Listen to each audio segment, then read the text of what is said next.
Alright, pagkatapos sa masarap na chikahan na yan, masarap na almusal naman ang ating pag-usapang. Isang convenient at instant na pambaon natin namin sa inyo ngayong balik eskwela. Yan ang adobo flakes na ituturo sa atin ating resident foodie at nag-iisang adobo queen, Miss Nancy Reyes-Luman. Good morning! Hello there! Siyempre, Hi, from the best na to. Paano ba magluto ng masarap at crisping adobo flakes? Una muna, yung adobo flakes ay halimbawa yung mga nanay, minsan pag nagluluto ng adobo lang na masarsa, natatapon yung sarsa sa baon ng mga binabaon kasi, oo. Diba? Kaya gusto nila yung tuyo na mas okay pa. Diba? At saka yung iba mamantika. Ito hindi. So the secret is... Hindi mamantika kahit piprituhin? Kailangan talaga i-drain ng mabuti. Oo, i-drain na mabuti. Yes, yes. So ngayon, syempre mag-aadobo ka muna. Of course.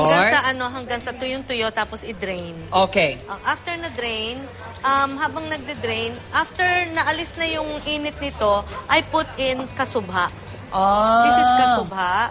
Okay. Yung parang daisy, yung ano ng daisy, yung pollen ng daisy. Tapos yan ay parang sasangkutsahin mo. No, what you do is you toast it lang in very low flame. Okay. Para lang siya lumutong. After that, idadagdag natin siya sa mixture of flour, baking powder.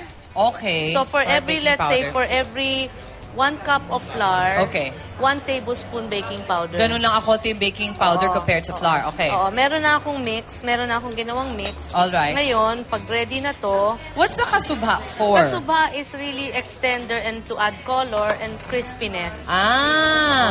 Pero ngayon, ito na yung kailangan pagtsatsagaan mo. Siguro yun the night lang. before. Oo, pero kailangan maghimay. You know, Susie, madali pag 2 fork lang gagamitin mo eh. Okay. Better than kang kamayin ko na lang? Pwede rin. Pwede, mabilis din yun. Pwede rin, kamay, habang nanonood ka ng sa GMA, di ba? True.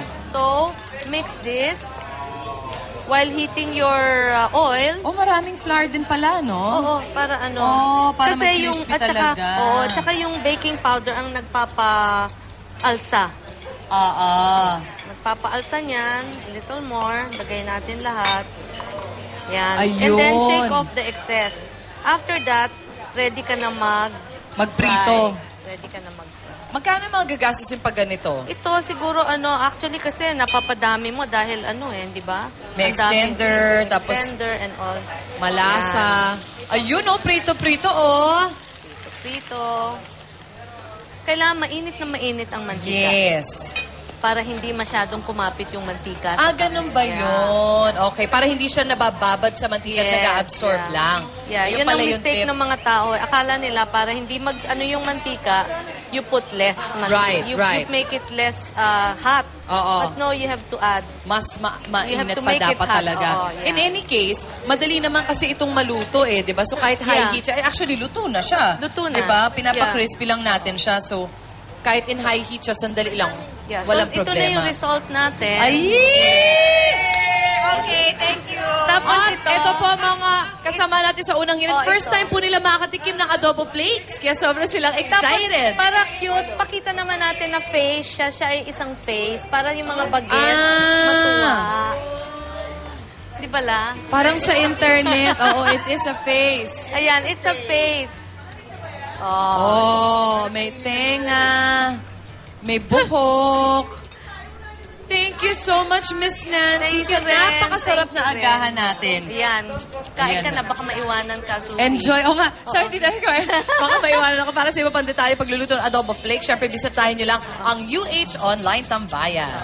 At saka ito ay mura lang. Kaya pwede nyo gawing ahead of time at the night before. Handa na para the next day. Baon na agad. Samahan na ng mga gulay-gulay. Always. Of course, ang adobo rich in protein. So, kailangan sabayan natin ng mga ibang gulay para meron tayong ibang nutrients naman. Vitamins and minerals. Thank you, Tita Nancy. As always. Pumunta na ako. Okay. Baka maubusan ako.